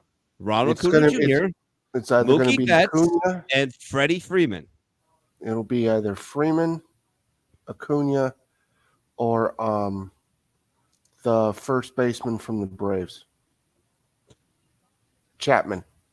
No, he'll be in the voting, but he's not. Olsen. Man, Olsen. All right, so here's the stats. Mookie. Good old Mookie. So far this year, 2023, he's got an 8.1 WAR. What does that mean? Wins over replaces. Means anybody across Major League Baseball, the average, he gives you 8.1 wins per year over that guy. All right. He's got 39 home runs. He's batting .310, 103 RBIs. He stole 13 bases. His OBP is 410. His slugging is 599. His OPS is 1,000. 6.9. His OPS plus is 169. Okay. So let's go to the next leading contender. Ronald Acuna Jr. WAR this year is 7.6. He's got 37 home runs. He's batting .337, 98 RBIs, 66 stolen bases, people. Yeah. So he could be the first 40-70 guy in Major League Baseball history, and that's sexy as shit. And if you don't think it matters, Shohei Ohtani should have been the AL MVP last year. You know why he wasn't? Somebody hit 61 fucking. Somebody hit 62 home runs. Yes, and that was sexy, and that's what the fucking writers who barely. I think most baseball writers have a serious fucking mental issue.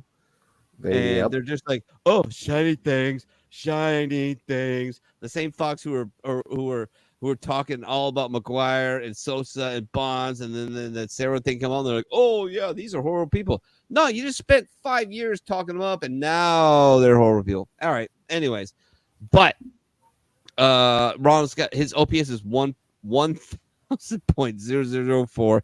His OPS plus is 166. Now to Freddie Freeman. His WAR is the lowest at 6.2. He's got 26 home runs, 93 RBIs. He's batting .335. He's got 19 stolen bases. Those will come in to factor here in a second. His OPB is 413. His slugging percentage is 570. His OPS is 984. His OPS plus is 163. Now, I kind of alluded to the fact that I think Acuna's going to win this, right? Yeah. Because you like the sexy thing. Hold on for a second.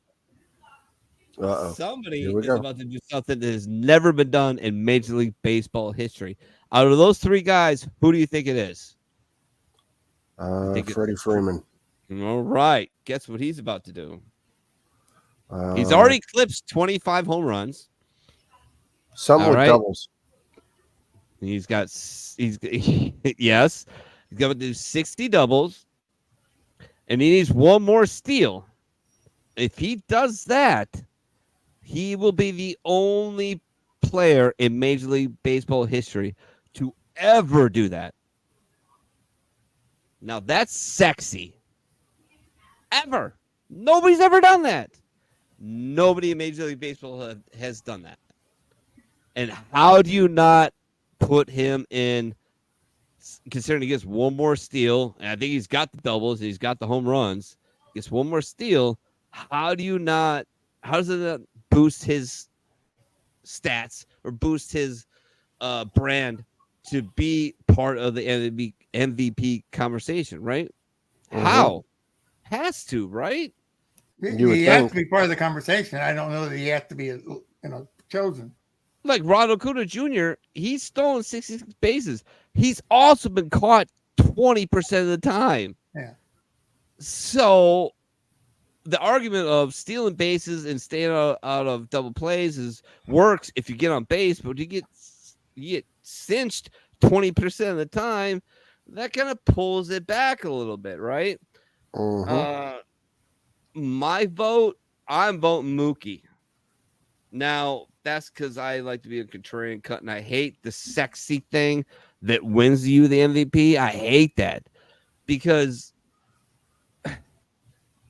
Aaron Judge last year, that was great, and that was historical, and I watched every game until it fucking actually happened, and I threw my controller because I realized I had wasted like 12 hours watching this dude try to hit a home run. But Ronald's a fucking gangster, and that A's and that Atlanta Braves team is gonna be nasty for the next, I don't know what, like 8 years, probably, give or take. Yeah, because they got so many guys signed up. Unless they get another Acuna, then we're really screwed. And I'm rooting for Mookie Betts. But laying that out for you guys, I am taking Freddie. That's it. I'm done. I changed my mind. I'm taking Freddie Freeman.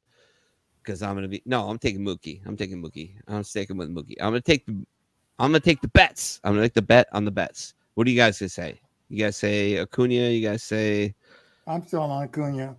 All right. I'm still Acuna.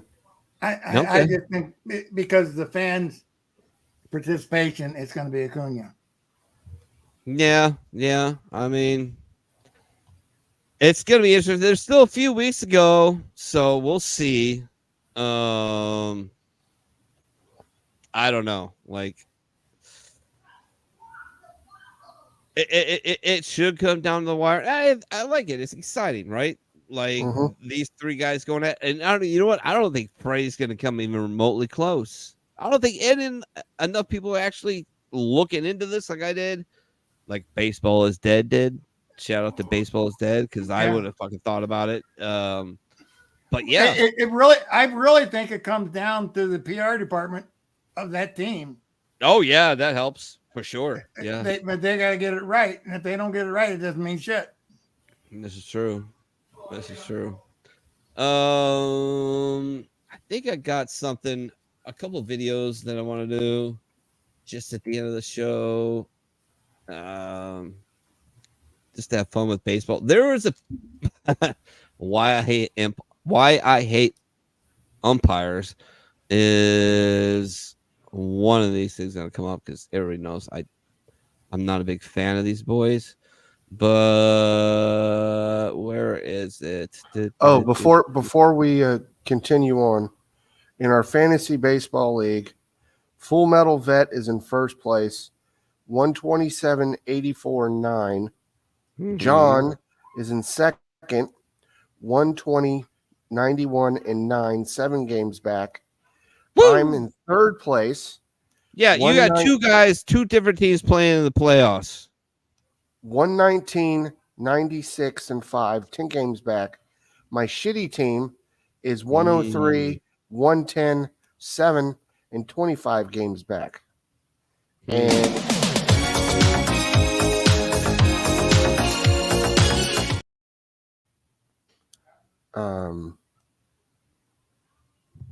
in the championship quarterfinals, Full Metal and you have a bye. Yep. I just beat Tom 6-4. Whoever the Dingbats are, they beat my shitty team 7-2. So what I play you? You're either playing me or the Dingbats. I think I'm going to play Tim, and you're playing the Dingbats. All right, I'm fine with that.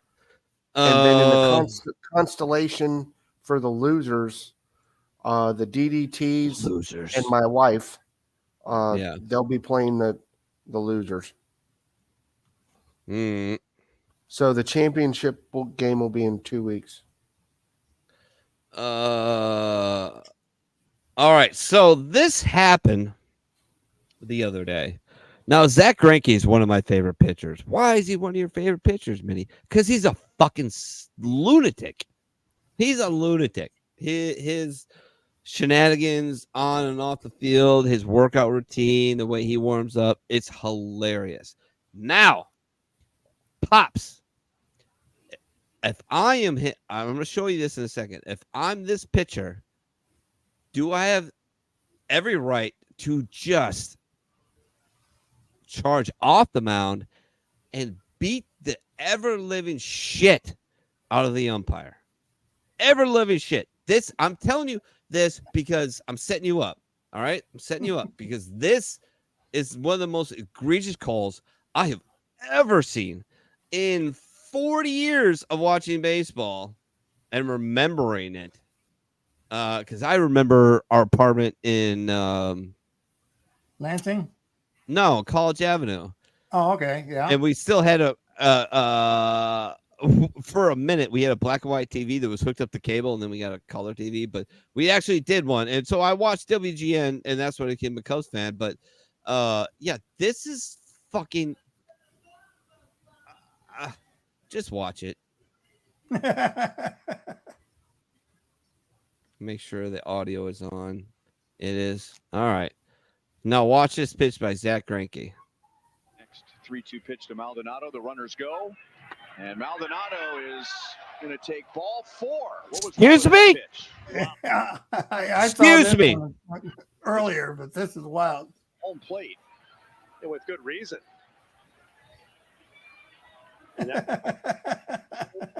That was as nice as you could possibly have been. Sure. Had that been me, I would have ripped his fucking mask off. No, at this point in my career, because Zach Greinke's been in for how long? Yeah. Kyle, like fucking 17 years, right? Like he's been in for fucking ever. Since But 2002. the thing of it is, he's been around long enough to know whatever he does can't help him. Yeah, So he's just so- leave peace and walk away.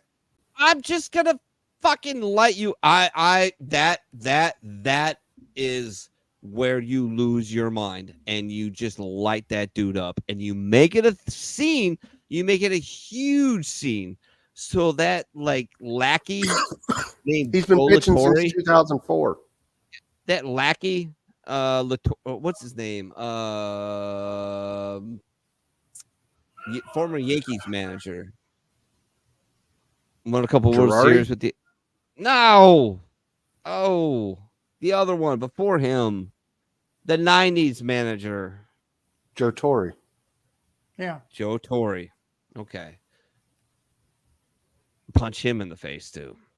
This is how you get robo umps. This is how you get robo umps. And you know what? I'm fine with it. Fuck them. They think they're too much a part of the game. They want to be a part of the show. They have fucking egos, and they think they're better, and they have just the most. Some of these guys, strike zones are just horrible. That was proof positive that that dude didn't even know what he was looking at. That was a strike right over the middle of fucking plane. He called ball 4. That's when you just, you know what? I was him. I would have took my hat off, took my shirt off, took my pants off. Because, all right, I'm done with baseball at this point. So I'm going to go out hard, right? And then I'm going to throw him at the ump and say, you know what? You go here. Give me your gear. I'll do your job. You go do my job, you fuck. Because you obviously can't do your job. That was a strike down the middle of the plate. It wasn't even close. And he called it a ball. That's guy, when stuff like that happens, unfortunately MLB won't do this, but when stuff like that happens, he needs to get fired. Boom, you're gone, dude. Sorry, you suck. Well, they fired one ump already. Yeah, they finally. But it took Angel him Martinez. 30 years. Yeah, Angel Martinez has been in umpire for 30 years. And it took them that long to fire him. That's the fucking file they're on. They're basically the Catholic Church. Like, oh, we just apologize for shit we did in the Crusades. Yeah, that's the fucking thing. I'm done with umpires. I'm done. You're not needed anymore. You're not.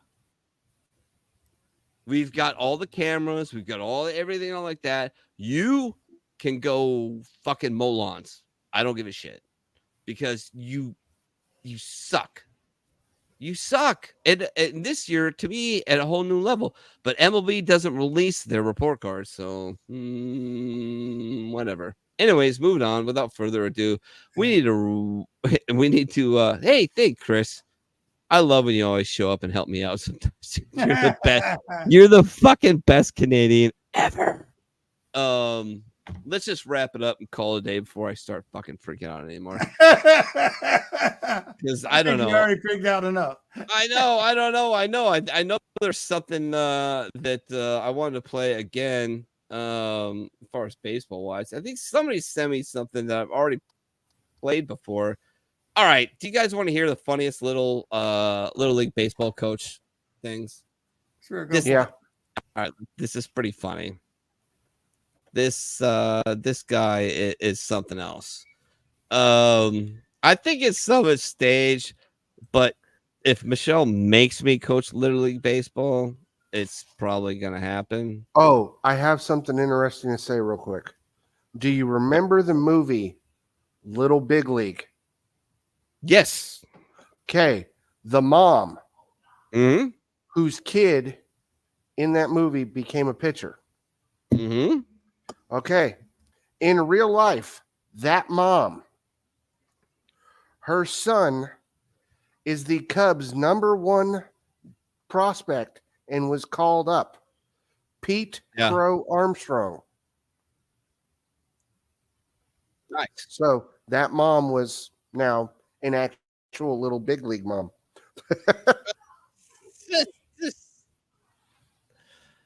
Oh God, I lost it. Where is it? Oh, there it is. Okay, hold on. Funniest Little League baseball coach in 3, 2, 1. All right, hold on. Gotta get it. I don't know what happened to Pops, but Pops is gone. Power went out. That storm. Probably. There we go. It was time for dinner. There you go. And you're on pace to throw about 900 pitches this game. We got a problem. Don't worry, Ryan. Your friends and family are used to disappointment. Dude, you deserve to have eggs thrown at you for that performance. Like brick-shaped eggs that are actually like made of bricks. What are you telling me, Chris? I thought he was fired. A natural slider. If your grandmother is looking for crap to sell in the flea market this weekend, you can give her your catcher's gear, because after this inning, if we ever get out of this inning, you're retired. Okay? You do know this isn't batting practice and we're actually trying to win a game out here, right? Dude, happy hour and $5 table dances end in less than an hour. I need you to start throwing strikes. I know we're down 15 runs, but honestly, with you on the hill, I was expecting way worse. Are you friends with this team? I forgot why I came out here. Are you wasted again, Coach? You wasted again, Coach. Oh, that might be a problem. If I am against my will talked into coaching Little League baseball, which is never going to happen, by the way. It's never going to happen. I don't want to coach kids in baseball. I don't. You know so much about sport. Don't care. Don't want to deal. It's not the kids. I would love to deal with the kids. I would love to teach young men how to play baseball. But the parents, I'm going to fucking go to jail. Well, he struck out 3 times. Yeah, because he doesn't fucking listen. And either to you fat fucking cunt, get the fuck off my field. That's going to go over well, right? Mm-hmm. Yeah, so let's not do that. All right, without further ado, let's wrap it up. My final thoughts are, thanks for tuning in the show. Remember, get on over to Rumble and follow us at Vet Revolt Radio. Give us thumbs up on all the videos. Check us out. We're also live on Facebook and YouTube and X, formerly known as Twitter. So get all those accounts together and help us out. Without further ado, look, just never take a permanent solution to a temporary problem.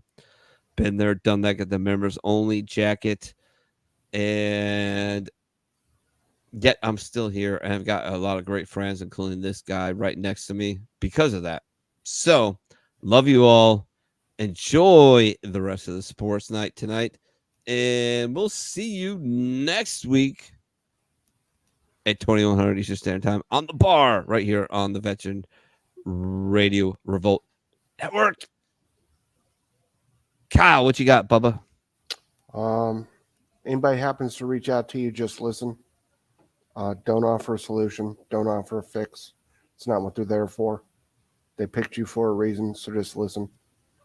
Then when they're all done, ask them how they're doing. And if you're able to go check on them, take them out, go get them a cup of coffee, their drink of choice or whatever. Just get them out of their moment. Other than that, start the week off right. And I will see you all if you watch on Tuesday. I got a good dummy of the week. So that's right. The whole radio show. Sorry, I forgot to mention that. Catch us on Tuesdays at 7:00. And I'll see you all Saturday and Sunday. All right.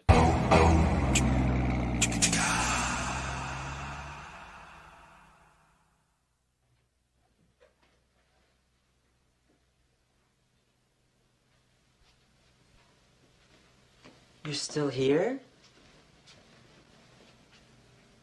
It's over. Go home.